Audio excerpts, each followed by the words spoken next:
When it comes to what your family eats and drinks, you know your choices matter. You're the expert because you know what fits your life.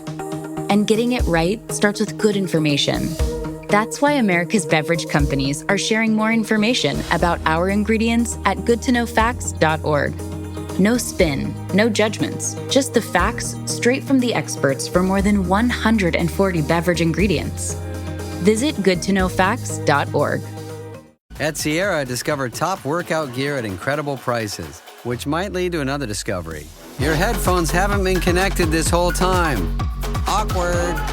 Discover top brands at unexpectedly low prices. Sierra, let's get moving. When did making plans get this complicated?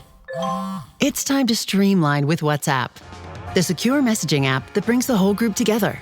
Use polls to settle dinner plans. Send event invites and pin messages so no one forgets Mom's 60th. And never miss a meme or milestone. All protected with end-to-end encryption. It's time for WhatsApp. Message privately with everyone. Learn more at whatsapp.com.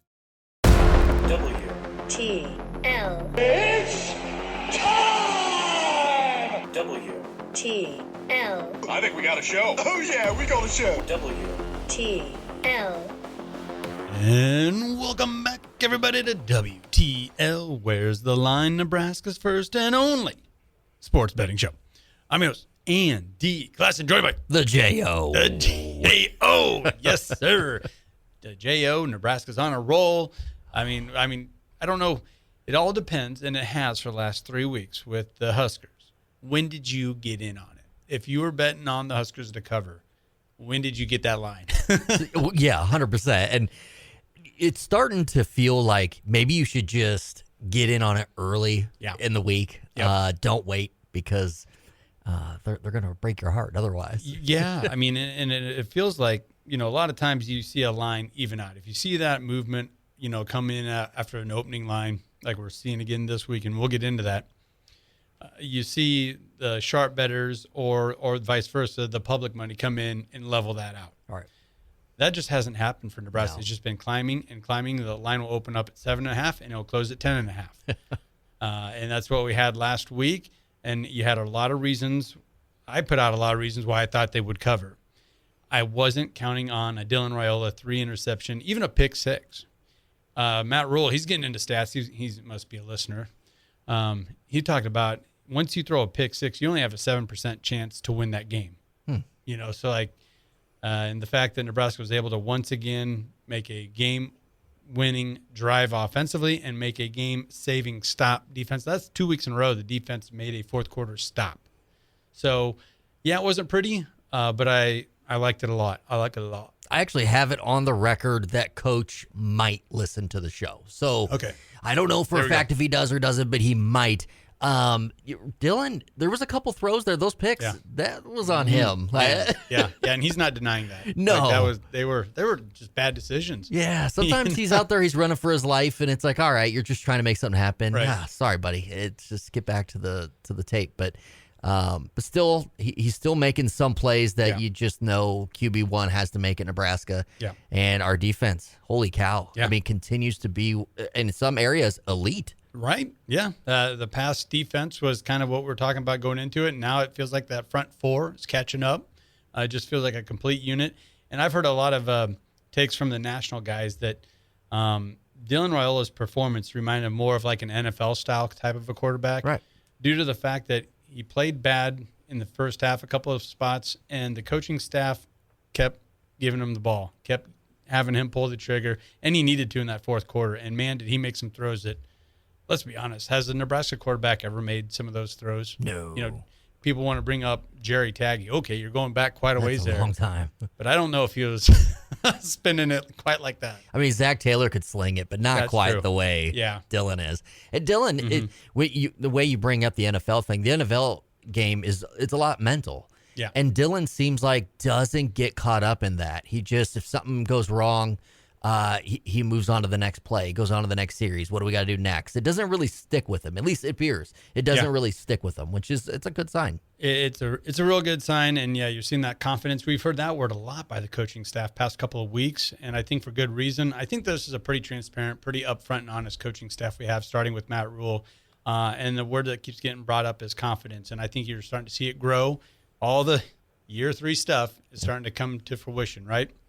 So let's get into this week, as we have a lot of factors here, but all in all, it's going to be a Friday night kickoff, Friday, October 17th at Huntington Bank Stadium in Minneapolis. We're taking on the Goldie. We're taking on Goldie.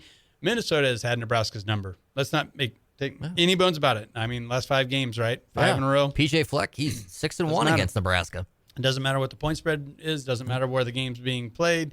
It doesn't even matter if over half of his roster is eligible, like we saw in the COVID year. Like he had 30 players sit out, and we still couldn't do it. This is one of those lines that we're talking about. We saw it open up at 4.5 on some books, and it just continues to climb and climb. I'm seeing 9.5 on a lot of books. Bet MGM has it for 9.5. ESPN Bet, if you have that app, you can still get an 8.5. Yeah. It's wild. I've seen today, right before the show, 7.5. Yeah, like you were saying, 9.5. You think it gets up into double digits? I mean, is the confidence there? On our prediction show earlier this week, I thought, okay, this is going to be a game where Nebraska will have a fourth quarter drive, and we're going to score a late touchdown, but it's not going to be to win the game. It's to secure it, to put it away, go up by 2 scores. And if I feel that way, then yes, I think we can win by 10. Do I like betting on it, though? With the body of work we've seen this week? I don't know about that. But if I'm sticking with my prediction, I do think there's plenty of reasons to say that Nebraska can and should cover this game. Here's where I'm looking at it. Everyone you talk to, Minnesota's average. They got an average defense, an average secondary, an average pass rush, and I believe our offense is above average. You also flip the ball around to the other side. I think our defense is emerging. We've always had a great pass defense. They have another freshman quarterback that's not mobile, very average, and I feel like we're above average. So put all that together, I think we should win on 2 scores. The detractors, pretty obvious, right? 2 road games in a row, short week, Friday night. But I like to say this. Both teams have to play on Friday night. That's right. I know they don't have to travel, but it's not like this long, strenuous travel either. We're not going to L.A. We're not going to Maryland or Rutgers, Piscataway. We're not doing that. We're just driving right up the road, I-35, to Minneapolis. And it's my understanding that the Gophers, their transportation to the stadium is by boats. They're rowing, right? Isn't that their thing? Rowing the boat? Yeah. So that's got to take a lot of energy out of them. But no, their defense, if there's anything to give credit to, it's that they do rank 20th in college football in turnover margin at +5. They've been very opportunistic there, and that their rush defense has improved. It's not good. Like you were saying, it's average. But it has improved. With that being said, Emmett Johnson is looking forward to this football game. Mr. Minnesota, not even recruited, not even a sniff from the University of Minnesota. And all of his pressers, and everybody's interviewing him this week, including my guy, Jake Bartek, our guy that gives us the NASCAR picks. He straight up asked him, well, come on. They didn't, trying to get something out of him. He's just played it right down the middle, between the lines. No, I'm just excited. Yeah, family will be there. Yeah, right. Yeah. You're playing off your career high, 21 carries, 170 some odd yards. He's the number 2 leading rusher in the Big Ten. Yeah, he's putting together what could be an all-time season when it's all said and done. He's putting together a resume that can be unmatched. And that's saying something coming from Nebraska, right? But he's got that extra motivation. He's got the family. It's going to be one of those games. This is the most he will have personal people watching from the stands. This is going to be fun to watch him run. And just that alone, doesn't that feel like, okay, that's worth 3 points, isn't it? It's got to be. That can get us there. That can get us over there.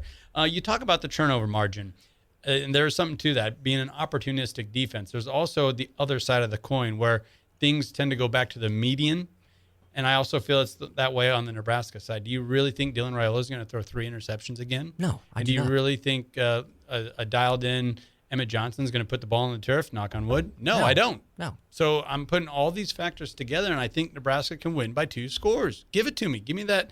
I'm looking at some 7.5s. I like that. Yeah, and this is the thing. These two teams have either had really close games that we have lost at the end, Yes. or we've been blown out, right? Where they've just taken it to us. I don't see us getting blown out by any means by this team, okay? Nope. Like you said, the confidence that the Huskers have this season will not waver to the point that we get blown out by an average Minnesota team. Right. With that being said, if we're not taking it to them, but we're putting together a 6, 7, 8 type lead, do we then start to get those scores that can put us towards the over? Because I don't see Minnesota scoring a lot of points here. I really don't. And I'm looking at a 46.5 on a few books over here. Is that where you're at? Yeah, I've seen 47.5, but yeah, Ooh, 46, yeah. 47. And it's another one of those numbers that just keeps creeping up. Because if you think Nebraska can win by more than 4, more than 5.5, more than 6.5, that means the total has to go up too, doesn't it? Correct. And that's exactly what we're seeing. And I guess I have to ride the same horse, make the same point. If I'm this confident in our offense, and I am, then yes, I think we can feel pretty good about that over. Yeah, I'm loving Dylan having a bounce back week. Yeah. Emmett, I'm He's on smiling fire. Yeah. from You what know, he's going to do this week. And people are still talking. I think it's just you get caught in a rut. We're at midseason, right? And so like all these shows have the same bullet points each and every day. What about Nebraska's offensive line? What about that rushing game? When we have to run the ball, can we run the ball? It's yes. We run it better than every other team in the Big Ten except for Ohio State. Right. Okay. Yeah. The answer is yes. So- there isn't issues. There was questions early on. Yeah. But there is no more question. The success and the data has been put to rest there. Yeah, just that one guy, Haynes or whatever his name is from Michigan. I'd like to forget about him. I think he's the only guy that has a slight edge as far as yardage and attempts over Emmett Johnson. Which, when you're talking attempts, that's fine with me. If we're keeping him at about 20 carries or maybe a little less per game. And speaking of Ohio State, Minnesota absolutely manhandled by Ohio State. Not many teams are, right? Right. But it was 60-some to 3, something like that. If that gives you any kind of matchup of where we would stack up. I mean, we just about took care of Michigan, and then how would we be sitting right now? We'd be at 25th, probably in the top 15 right now. And that Michigan game, I'm glad you brought that up. That kind of speaks to that point that I'm trying to hammer home, is that this team doesn't quit. When we get twice, we were down 2 weeks in a row, and we're able to come back in the second half and get it done. And it's been on a couple different ways where against Michigan State, didn't we have 2 10-point leads? Correct. And let those go away? But then we're able to bounce back. We're seeing that resiliency. We're seeing that little bit of moxie, and go back to it, confidence. We're seeing confidence on both sides of the ball. And with Minnesota, they've had our number. Not this year. Not this time. All right, you heard the horn. That means we're up against it. But let's take a minute to recognize one of our longtime and favorite sponsors. Kind of a somber note here. If you guys follow Nebraska Brewing Company on X or any of the socials, you will know that they're closing the door Sunday. That's sad. Yeah, they were going through it a little bit financially. Some things didn't work out or pencil out for them. They filed bankruptcy, and they just couldn't turn it around. So I went and met with the guys earlier this week. Got my favorite beer here, Wick for Brains Pumpkin Ale, my favorite pumpkin ale. And I mean, I was talking to Paul and his son Connor and Dylan, and I almost couldn't hold together. I felt bad, so I can only imagine what those guys are going through, because I think that brewery's been around for 18, 19 years in La Vista, Omaha area. And has Nebraska. done so much for the community. Oh, yeah. Yeah, you talk about some of the things they support. They're heavily involved with veterans. So they're going to be missed. They're going to be missed on a whole nother level. Past couple years, not this year, but past couple, they've always been a really good friend of the show, loading us up with some brews. And we've been doing our best by them. So one more time, Nebraska Brewing Company, world class in every glass. Don't go anywhere. This is WTL.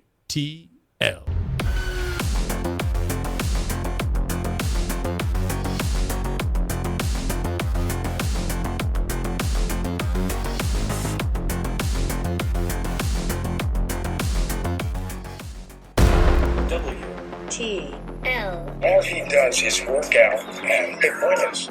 10 and 2, 85% weekend. You're a mutant. T-L.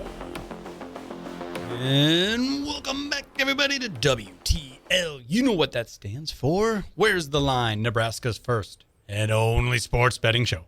I'm your host, Andy Classen, and I'm joined by The J.O. J.O. from Nebraska. J.O. from Nebraska. Hey, there you go. Yeah, I'm getting there.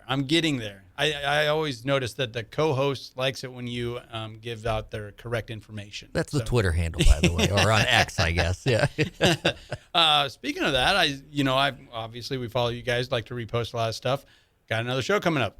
We do. Yeah. Yeah, no, absolutely. We've got you're referring to Laugh With Me, Laugh With Me. correct? Yes. Yep, no, yep. we got a big episode coming up here. Ooh. One that if you don't listen to this one, you're not going to know the next phase of the Laugh With Me podcast, which is a big one. So this has some urgency to it. We may have a monster partnership coming up. Oh, I love this. Yeah, something that's probably, I'm hoping it's going to be near and dear to my heart. Okay.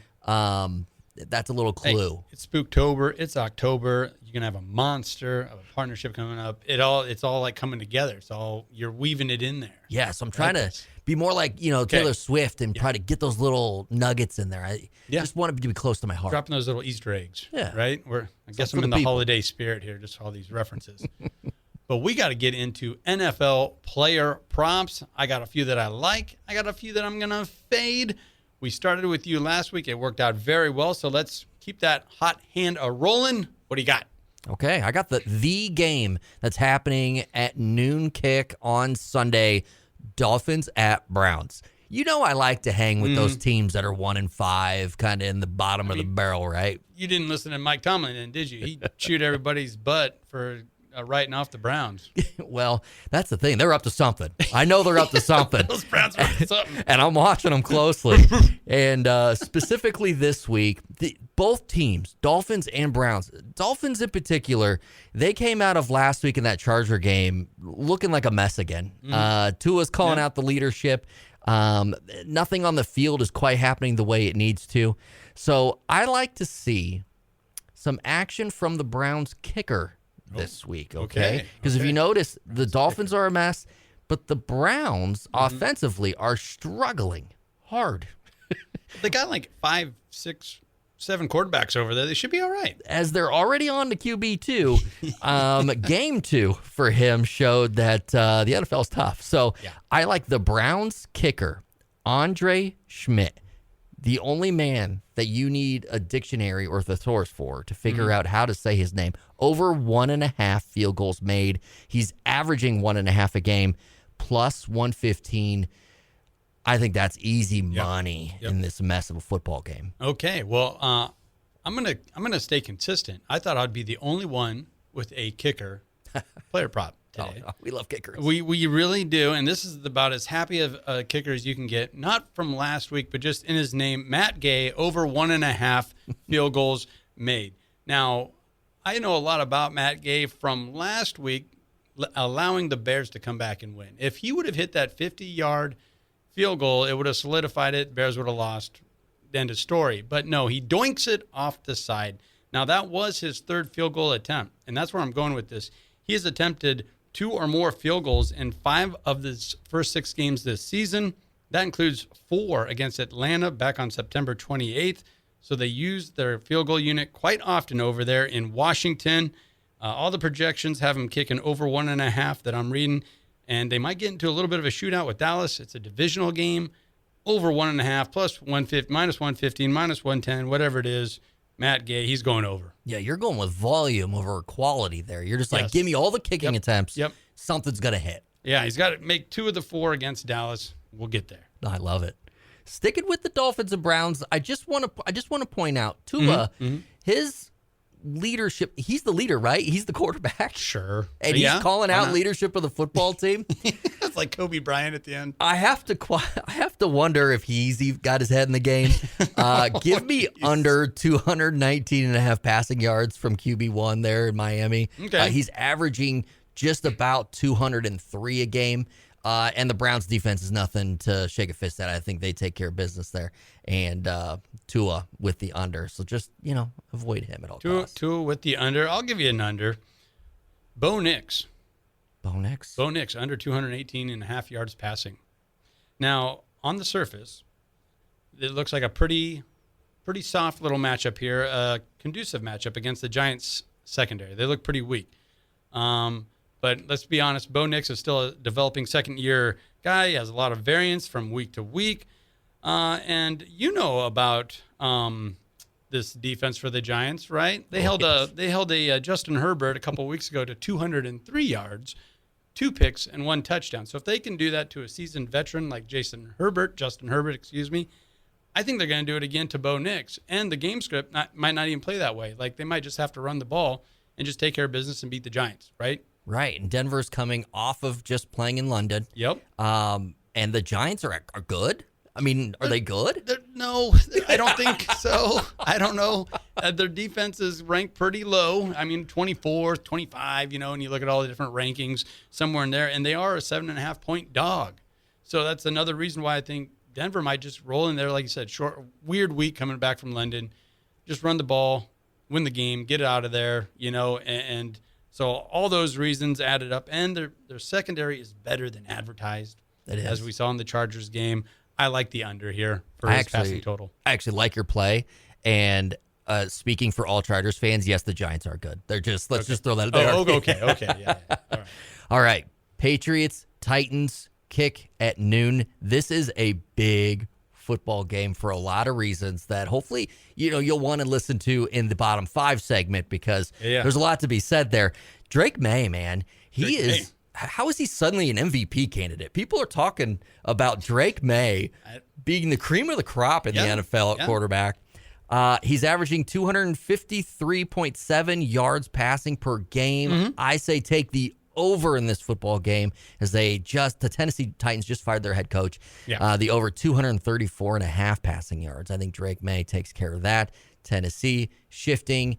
You talk about like short weeks. Right. Anytime you have to completely shift, the coaching verbiage staff, and all that, that's you just never know where it's going. It's going to be pretty watered down for Tennessee. Absolutely. And then if you want to get real excited, you'd take Drake May passing and rushing total over 261.5 as he is averaging 276 per game. So there's some options there with Drake May. Okay. Well, I'm going to dovetail right off of that. I have Stephon Diggs going over 48.5 receiving yards. So if yours comes true, mine has a real good shot of coming through. Diggs is becoming the focal point of an offense that's becoming more explosive. Like you said, where's this coming from, right? Sometimes it gets to be a high volume passing game with Drake May. Okay. So who's he looked up more times than not throughout the season? Stephon Diggs. Now, I get it. He's had a couple of stinkers. He's had some bad ones. But he's also had some huge games. Think of the game against Buffalo. Or nearly, I think it was 146 yards, something like that. And Tennessee's pass defense, they're 26th in the league, allowing yards to wide receivers. Diggs has a huge big play upside. And for all the reasons you mentioned with Drake May, just transfer that over to Stephon Diggs going over 48.5 yards receiving. And Diggs' best game, revenge game versus Buffalo. And the Patriots head coach just may have some reasons he wants to take it to Tennessee this week. He might. Maybe. So I kind of like that idea a lot. Rams, Jags, 8:30 a.m. in London. The Jaguars, RB1, Travis Etienne. All right. He is falling off the face of the earth. Fade him. Under 15.5 carries. He has been under that the last 2 games. He is giving up that spot for some reason. Yeah. I can't believe this. I actually had that as a huge fade. That was my number 1 fade. Did you really? Under 15.5 yard carries. He's gone under this total carry in 2 consecutive games, last 2 games. This matchup against the LA Rams might actually push the Jaguars to pass the ball more, limiting his carries.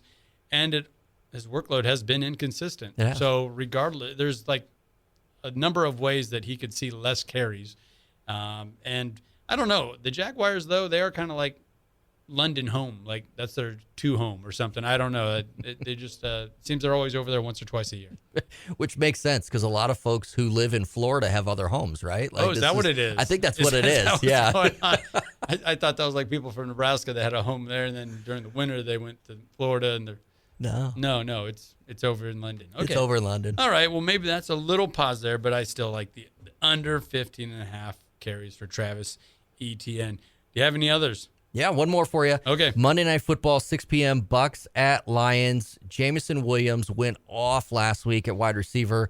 Love him going over 26.5 receiving yards. He had 66 last week. I think he's just going to build from there. Yeah. And he's the second option in the passing game. But I like seeing Amon St. Brown continuing to get, the focal point of the defense. Jameson Williams there over 26.5 receiving yards. He's emerging too. And there's a lot of reasons to like Detroit's offense. Has been for the last couple of years.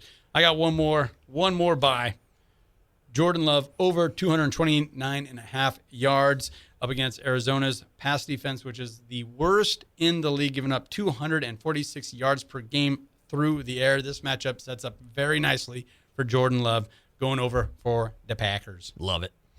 All righty. Well, I think I got to get to our we got Rod Vermilio coming up here.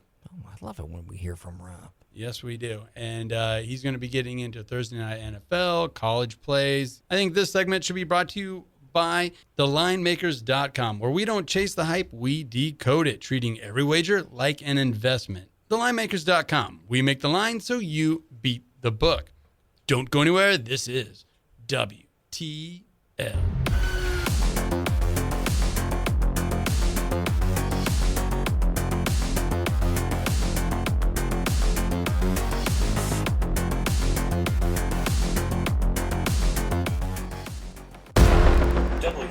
TL. This Saturday I will go on national television, live. I will say horrible things on the air, despicable things, and people will call me brave. TL. And welcome back, everybody, to WEL, Nebraska's first and only sports betting show. I'm your host, Andy Classen, joined by J.O., and we're joined by one more for this segment, this very fine segment. That is Rod Vermilio, the Global Sports Betting Network. He's going to be dropping knowledge on us for the NFL early games, the Thursday game, and then all the way through Monday night. We also got some college plays coming from him, and he's going to spend a little bit of time giving us a syndicated bet, I heard, on the Nebraska-Minnesota game. So this is the time to get out a piece of paper, a pen, pencil, get the notepad out on your phone. Yeah. All those Vegas guys, they've made a living, that have now, they got gray hair and that stuff, and now they're getting sucked into the podcasting thing. They don't like Nebraska. It's like, that's just way too much variance. Always has been. Blowout loss, blowout win. Like, we don't know. And Rod knows we want to hear about Nebraska. Yes, he does. But he's always a little, keeps it tight to the vest. So I'll be interested to hear what he has to say. So, Rod, take it away. Hello, Andy Classen and WTL. Where's the Line Group? Thanks for having me and the Global Sports Bet Network on your show once again. Your listeners last week on our show should have cashed in some great winners. Let's get into this week's action. And if you're not a subscriber yet, go to where'stheline.com. For as little as $49.99 a month, you too can start getting winning syndicate bets and trades as we partner with Where's the Line. Let's get into Thursday night's Pittsburgh Steelers minus 5.5. This opened up at Cincinnati's gone down to minus 4.5. And the total opened up at 42. Looks like it's about 44.5 right now. Pittsburgh comes into this contest at 4-1, while Cincinnati is 2-4. Home dogs on Thursday night are the trend this year, and Flacco always seems to give Pittsburgh fits. I know it's a different team with different players, and I know Flacco probably hasn't settled in and even unpacked yet since the trade. He may even be couch surfing at a teammate's home he just met, but Tomlin's a bit unhappy about that trade, letting Flacco go over to the Bengals. And the 4-1 Steelers defense is tied for fourth in the red zone efficiency. And let's not forget, Pittsburgh has won 3 of the last 4 against the Bengals, and Cincinnati's coming into this one with a 4-game losing streak. This one's tough, and I personally say sit back and enjoy the Thursday night game and get ready for the weekend action. But if you want to get some skin in the game and get action down on this game, take Cincinnati, tease that up to plus 11.5, and tease the total down to 37.5. Again, if you want action on Thursday night's NFL game, Cincinnati plus 11.5 and over 37.5. Speaking about the weekend in NFL action, Las Vegas travels to Kansas City. Las Vegas travels to Kansas City. Kansas City minus 4.5 favorite, and that total looks like it's at 40. That total looks like it's at 45.5. This is an AFC rivalry game, and they're only one game apart going into this matchup. KC's going to get another weapon back coming off of his suspension, Rashee Rice. Both teams coming off a win this last week. Chiefs have won 4 of their last 5 at home against AFC opponents. And Las Vegas has covered the spread in their last 3 in Kansas City. If I had to pick against the spread on this game, I'd have to take the Raiders plus the 11.5, but I would lean towards a 7-point tease with Kansas City teasing that down to minus 4.5. I think they handle things at home again this week and tease that and go under that total of 52.5. The game everybody that is in your listening area is waiting for, Nebraska at Minnesota. Nebraska opened up at minus 6.5, and as you mentioned, that line's traveled to minus 7.5. Total at 47.5. Both teams played tight games over the last 4 weeks, and this one shouldn't be much different. Nebraska sits at 5-1, and I don't think they're really being taken seriously as a contender. A lot of room for improvement, but they control their own destiny the second half of the season. If they could possibly go 5-1 in this second half of the season, get into the playoffs. But for Minnesota, this is almost a must-win for them to get any consideration at all. Minnesota comes into this one at 4-2, but they have been held together like an old Pinto station wagon with a lot of duct tape. Their running game is almost non-existent. We all know Nebraska has an incredible pass defense, so I wouldn't take either side at that 7.5 number, but I like Nebraska minus 0.5 point on the tease and take that tease over 40.5. I look at this game 27-20, 27-24, field goal game or a touchdown most. I think that Minnesota is going to keep this one close, but rest assured, I think Nebraska knows what they're playing for, and they're going to hang on at home and get that win. I'm sorry, they will travel to Minnesota and get that win. USC at Notre Dame, 2 top 20 teams. Notre Dame minus 8.5. That line's also climbed to minus 9.5. Total on that game is 61.5. Notre Dame's playoff hopes hang in the balance for this showdown of 2 top 20 teams. There's continuous chatter about Notre Dame being on the outside looking in already as a 2-loss team, so another loss and the Irish will definitely be over the edge.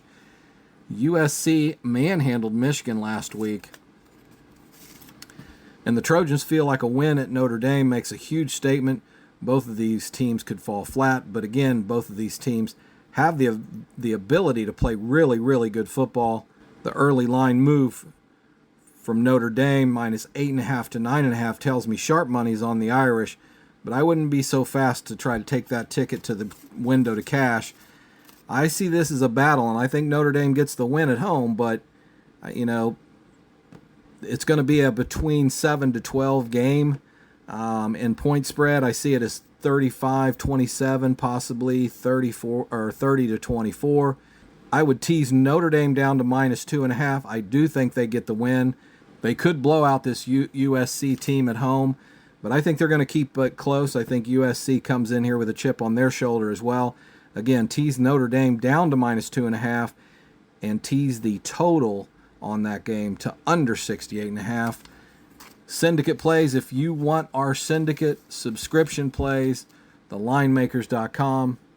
Go there, look at what we have to offer. Where's the Line guys have partnered with us as syndicate sports traders, Global Sports Bet Network. Again, thelinemakers.com. We'll see you again next week. Thank you very much, Rod. That was Rod Vermilio with the GSBN Global Sports Bet Network. Don't go anywhere. This is WTL.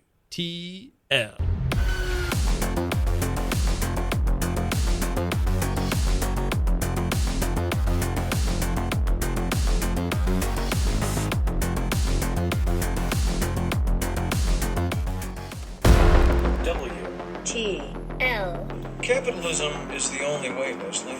It moves our country forward. It's what makes America great. And England okay and France terrible. W-T-L. And welcome back, everybody, to WTL. Where's the Line? Nebraska's first and only sports betting show. I'm your Andy Classen, joined by J to the O. J to the O. Oh my God, you get a little flair there. See, that's what I'm talking about. You're gonna have all these different opens. Yeah. And people are gonna be waiting, like, okay, what is he gonna go with this time? What's gonna happen next? What's he gonna do? Someday I'm just gonna be like, my name's Albert. You're going, what happened? Well, that's his real name. His stage name is DJO. One thing that everyone does know, and what we are counting on, is the bottom five. The NFL's 5 worst teams. You're going to give us the 5 best bets coming out of those 5 worst teams this week. And I'm always curious because it's not just, you don't take the easy way out here. No. Yeah, it's not just a win-loss record type of thing. I love it. We heard a lot of it with the rankings, the AP rankings for college football. Everyone was kind of excited. Nebraska was ranked 25th, and then their 24th was Cincinnati. And everyone's like, well, shoot, if there's only a way you could figure out if those two teams. If only there was a neutral site situation. Yeah. You could figure out who. Wouldn't that be helpful? But then you hear all the pundits, well, that's not all about the rankings. So you get that nuance, and that's what we're here to hear about. Yeah, just like any AP voter, a lot goes into the thought process, okay? I give you the 5 worst teams in the NFL as we head into Week 7. Now, this is something to take notice of, is that bye weeks are put into account. When you're on bye, you got to get your mind right, okay? You lose a lot of mo during the bye, or can you gain it? I think you gain a lot of momentum. You gain a lot of excitement, and the fan base gets a breather, especially when you're living at the bottom of the sea. So with that being said, there's going to be some teams here that you haven't heard in the bottom 5 because there's some teams living the beach life on bye week. So number 5, the Miami Dolphins, and this is a team that we've talked about all season long as one of the 5 worst teams in the NFL. They almost beat the Chargers. They almost upset the Chargers, but Justin Herbert's too big of a dog to take down or to lose to the Dolphins and gets the comeback win.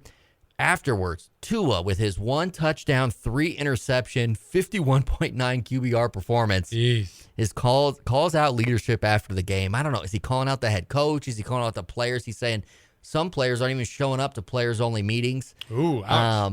That's tough. Yeah, and that is. He's the leader. He's the one supposed to call people, hold people accountable. Mike McDaniels reminded us that they have lost 4 games by 1 score. He just wanted to just throw that out there. Does that help? Yeah. That's coaching, right? Ask the last 4 or 5 Nebraska coaches how that goes. Losing by 1 score, good defense. Yeah, Mike, I don't think that works, man. Speaking of defense, they have the 30th ranked overall defense, giving up 390 yards per game. They've also given up almost a league worst 18 touchdowns per game. So, offense is struggling, and the defense is about as bad as it gets in the NFL. Right. So if you are the Cleveland Browns with your new rookie quarterback coming into town, and this is his 3rd game, what a beautiful sight to see that Miami Dolphins defense. My best bet in this week for the Dolphins is, in fact, the Browns. Browns win and still hit the under. Wow. If you combine those, it's plus 200. Wow. Win and hit the under. That's amazing. And I love how the Browns are. I'm glad it's not the Bears, but it's fun that somebody like the Browns are out there where they're like, you know what, let's go with the 47-year-old quarterback.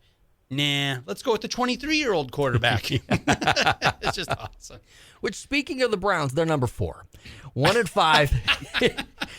they are Didn't have to go too far for that. They are going head-to-head with number 5 Miami Dolphins. So they just lost to Pittsburgh. Honestly, I thought Cleveland was going to beat Pittsburgh and cause some shake-up there in the north, but Pittsburgh takes care of business. Dylan Gabriel sacked 6 times. Welcome to the NFL, buddy. Yeah. They struggled to move the ball offensively, which is why I think this week it's going to be a turnaround. I think you're going to see a little bit of excitement out of this Cleveland offense as they go up against Miami. My best bet here from the Browns, Cleveland covers minus 2.5. And remember the under 40 plus 225. So you've got a lot of money to make here on Cleveland already. Yeah, I really like the under. Cleveland, for all their, what they have going on the offense, and that always draws so much attention, especially when it's the quarterback. And Shadur Sanders is at car dealerships giving 5-minute interviews. I love that. Their defense has been pretty stable, and it's one of the best in the league. They're giving up under 80 yards per rushing per game. So When you can get teams in that passing situation consistently, and the Browns always have, you're always going to have a really good defense. Usually leads to the under. There you go. Number 3, the New York Jets. 0-6. Yeah. 0-6. They were in London, a terrible football game against the Denver Broncos, 13-11. If you had to watch that game, I'll apologize on behalf of the NFL. I'm sorry. Justin Fields, net -10 passing yards. That's been thrown around after that football game. Ever since the injury, he played with the first couple of games, and then he was hurt, concussion or whatever it was. He hasn't been the same guy.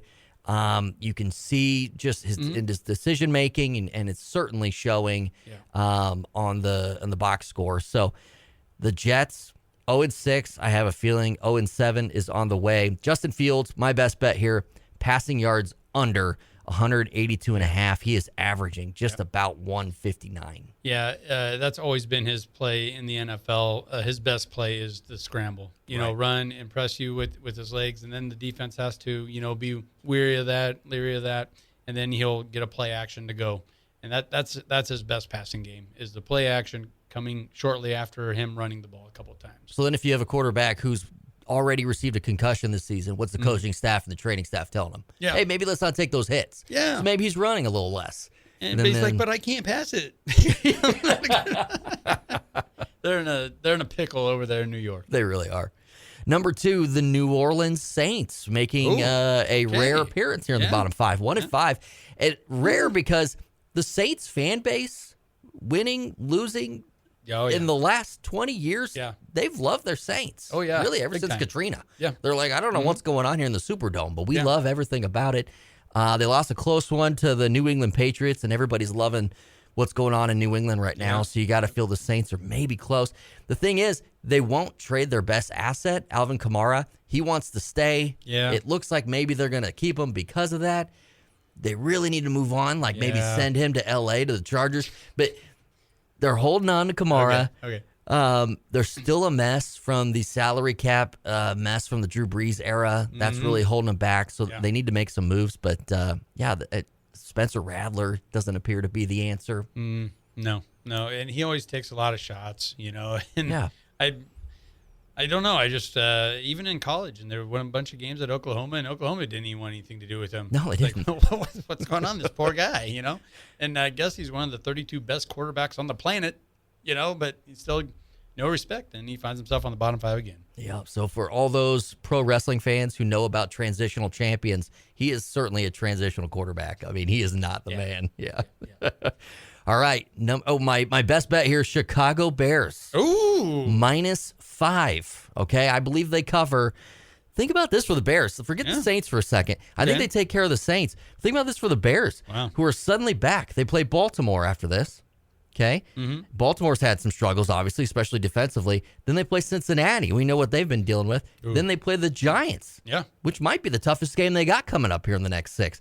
Then they play Minnesota, and we've seen that they it gets weird. Yep. It can get weird. And then you play Pittsburgh, and who knows at what point Pittsburgh's going to be, 6 weeks down the line. Yeah. So you like the Bears to cover that 5 right now against the Saints. Yes. And you already brought up Mr. Kamara, their best player, their best asset, especially on offense. Yep. The Bears have the second worst rush defense in the league, giving up 156 yards per game. Oh, that gives me some pause. And it was kind of a gut check win against the Commanders, formerly known as the Redskins. And so many things had to go right for the Bears. Like I feel like a jaded Bears fan here, so I like that you're saying that, though. I like where you're going. But isn't that like the best place to be when you're a fan of a team and you're like, no, you're finding reasons to the not back? Yep. I don't know. I'm feeling the Bears right now. Caleb Williams, he's getting a little saucy with his X handle. He's letting people know that the Bears are for real. He's for real. He is for real. Okay. All right. He's got his nails. He's got new nails. He always has. He always has new nails done. Number 1, this is the worst team in the NFL, the Tennessee Titans. At 1-5, they just fired head coach Brian Callahan. Took that 20-10 loss to the Raiders. Were you surprised? A lot of the local media didn't even like that move. Went to bat for Coach Callahan. Yeah, very surprised. Yeah, I mean, usually it's the media guys that are calling for a guy's head, and then when they do fire him, like, we should have fired him 3 weeks ago. I would have fired him at least 2 weeks ago. Yeah. No, it's the opposite. That's the thing. The Titans at 1-5 have not been in the bottom 5 all season. And that's because I was believing in what they were doing. I thought they were just a team. Cam Ward's a young guy. He's exactly. a rookie. Yeah. And it just seems week to week he's learning. I mean, it looked a lot like, and I'm not comparing him to Peyton Manning, but remember Peyton Manning's rookie season and they go 0-for. Yeah. And he took his lumps. Yep. It just seems like that's the situation. He's learning trial by fire. He's going to be okay. Yeah. Well, and it's been said, and I think there's a lot of truth to it. When you draft those guys like Cam Ward, number 1 overall, high up on the draft board, you're drafting those guys for the next coach. Correct. Like that's just the way it goes in the NFL. And yeah, I like, what do you want from Callahan? You're making him start the kid. And then when he doesn't play like a seasoned veteran, I got to fire you. I got to let you go. So Callahan's out, and then they somehow get worse and have Mike McCoy as the interim head coach. I don't know if you're familiar with McCoy, but us Charger fans still have nightmares of Mr. McCoy. It's that guy. Yes. Oh, my God. How did he end up becoming the interim head coach? No wonder you have Tennessee number 1. This is why Tennessee's number 1. I was a believer in what was happening there. God. And then they fired Callahan to move to Mike McCoy. And I'm like, geez. this is going down fast. Yeah. You guys, McCoy had some of the all-time quotes, I thought, from those post-game. And we've seen some good ones this year. Mike McDaniels comes to mind. But, man, McCoy, he had some just dandies. Yep. And he has Mike Vrabel coming to town. He's with still a little bitter. With the New England Patriots. That's the thing. It's a revenge game. So not only do we have the fired head coach and things not going right there in Tennessee, now we have Mike Vrabel and everything's going right in New England. Yeah. I see this going, my best bet here, Patriots -7. I think they cover easily. I think they take it to them, frankly. Yeah. Hey, it was, and also, I mean, just think about it. When back in our player prop segment, you like Drake May, I like Stephon Diggs. Obviously, this all adds up. Oh, it adds up. It's all things are looking New England. Well, there you go. There's your bottom 5 teams of the NFL and the best 5 bets to go along with it. Thank you, Jeremy, once again. Thank you. No, I love it. Yeah. Well, that'll about do it for us here at Where's the Line. Be sure to check us out on YouTube and subscribe, do all the things for us if you would, if you haven't already. We're on X. We're on X, always giving you those game day picks and short videos, giving you the latest edge. And check us out over on ESPN Tri-City Radio and their Facebook page. It's always fun to put a couple short videos on there as well. Thanks to Rod Vermilio of the Global Sports Betting Network for joining us once again and giving us those free syndicate plays. He doesn't like to give those out. Oh, giving us the winners is what he's doing. That's all he does. Yes. And he's on quite a run right now. His network's on quite a run right now for college football. I think they went 5 for 5 last week. Time to get in. So there you go. For Jeremy Odem, a.k.a. the J.O. from Nebraska, I'm Andy Classen. Thank you for listening. This has been WTL.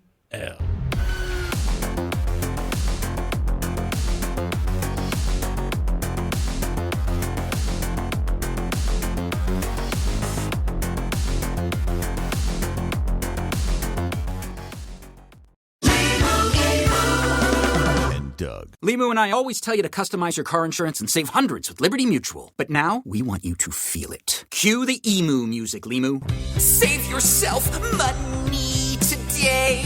Increase your wealth. Customize and save, we say. That may have been too much feeling. Only pay for what you need at LibertyMutual.com. Liberty, liberty, liberty, liberty. Savings vary. Underwritten by Liberty Mutual Insurance Company and affiliates. Excludes Massachusetts.